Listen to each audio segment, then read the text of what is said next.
In this lesson, I will be dealing 3-6 Texas Hold'em, and I will also discuss where the button needs to be started on a new game. First, let me show you the sign. This is the Texas Hold'em sign, and on this sign, it states the limit of 3-6 Texas Hold'em. It lets the dealer know, and the players, what the small blind is, which is $1, and the big blind, which is $3. It also lets the player or the dealer know how much the dealer has to collect. As I said, we've been taking the rake 10% up to $4 while dealing stud, and the same holds true on the limit Hold'em game. This sign lets me know that it is Texas limit. It is not no limit. You cannot push all in. So I'm going to first show where the button will be placed on the very first deal of a new game. I've already shuffled. I have 3 players. I'm going to cut, and I'm going to high card each player to determine who gets the button. Button on any board game is called position also. It's the player gets to act last when the player has the button, which means he can see what other players are doing before the action gets to him. So in this hand, the king of diamonds is high, and I'll place the button right over here. I need to do my shuffle again, so I'll go right into the mini wash. While I am washing the cards, I'll ask the players to post their blinds. That way they are waiting for me when I'm finished instead of me waiting for them.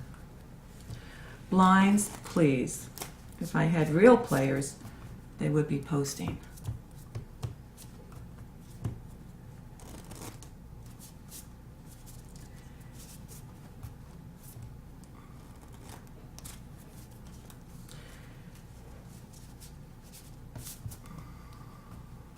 Okay. The first player after the dealer button will post a small blind, and the next player will post the big blind. We are playing 3-6 Texas Hold'em, and the small blind is $1, and the big blind is $3. Let me make that a correct bet. Again, I'll do my cut, at least 10 from the top. Now, the deal always starts after the dealer button. So you're always looking for the dealer button on the layout. You have to know where this button is at all times. So my button is over here, and I will deliver the first card to the first player after the button. Each player will receive 2 cards down. Now, where would you start the betting action? Being that there is already bet here and here, let me push these cards back because the player is sitting back there, and bring the button out front. The betting action would start with the dealer button because we already had the small blind bet that's on the table and the big blind. So the button does not have a bet on the table, so I'll ask him if he wants to call the $3. Call the 3. The player will bet the $3. He will call. I need to go to the small blind and ask him 2 more to call because he has to meet the $3 bet. He will opt to bet the $2. When I get to the big blind, I need to ask this player option. An option for him means to check the $3 or raise the bet. Remember, this is limit game, so this player wants to raise. He would have to put out $3 more, and he opts to bet $3 more. I need to announce to the next player, raise 3 more to call. This player will put out $3 more. I will go to the other player, 3 more to call.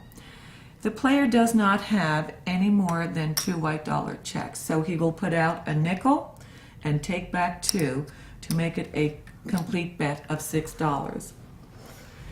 The betting is equal, so I can bring it into the pot. Left hand, left side, right hand, right side, and remember, please don't roll the deckhand. Extend the pinky when bringing in the bets.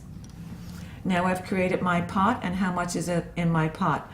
Well, 3 players bet $6, so 3 times 6 is 18. 10% of 18 is $1.80, but we don't have quarters, dimes, nickels, and halves used in this game, so we need to round down, and I will only take $1. At this point, I need to announce to the table how many players are left. Because in Hold'em, it is a much longer table than 7-card stud, and we have more players than 7-card stud. So we need to announce how many players are left in the deal after the first betting round. Nobody has folded on this round, so I need to announce 3 players. Again, we need to tap, burn, and now I'm going to deliver the flop.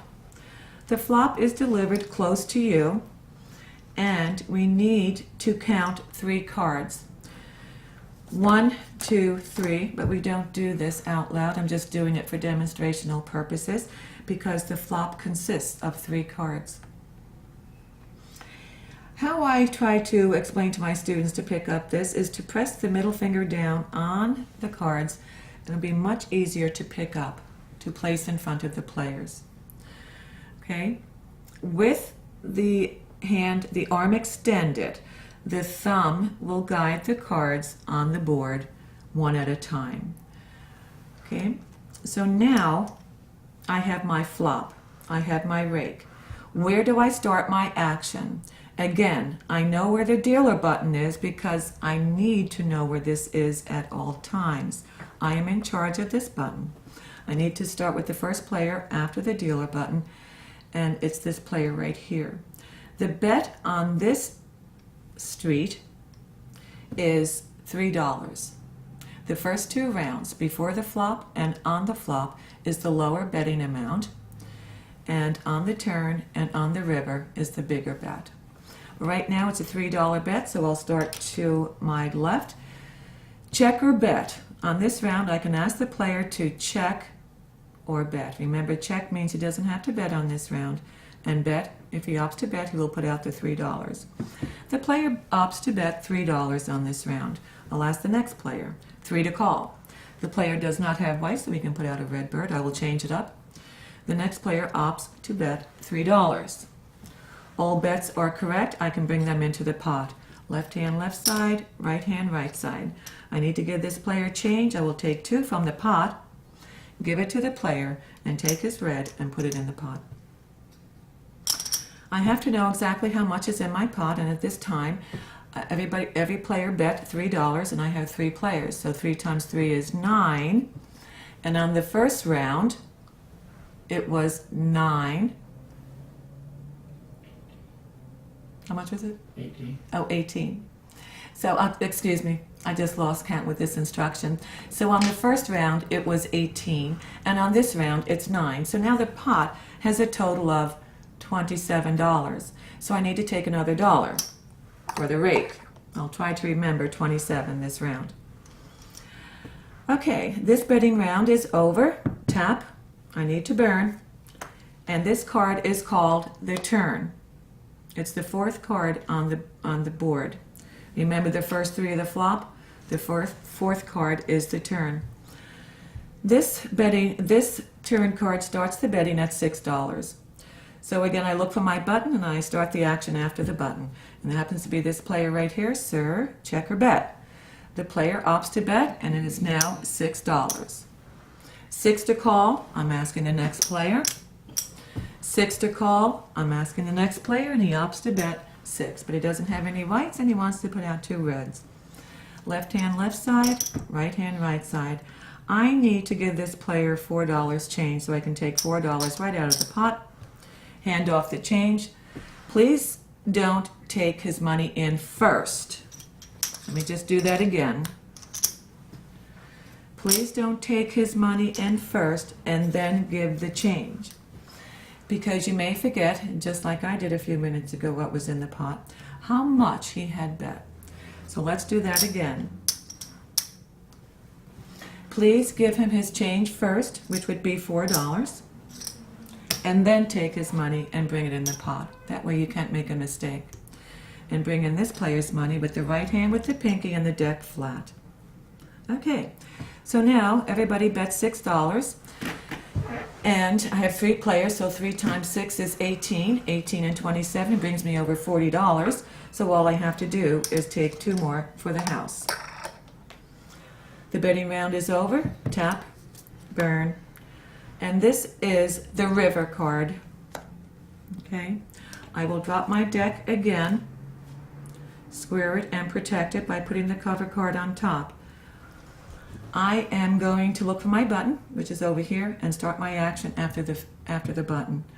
This player, check or bet, you're going to ask him check or bet. The player opts to check. And this player, check or bet, this player opts to check. The next player, check or bet, this player opts to check.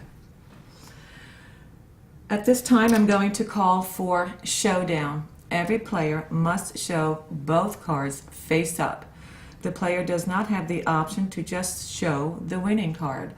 Both cards must be turned face up as in all other games.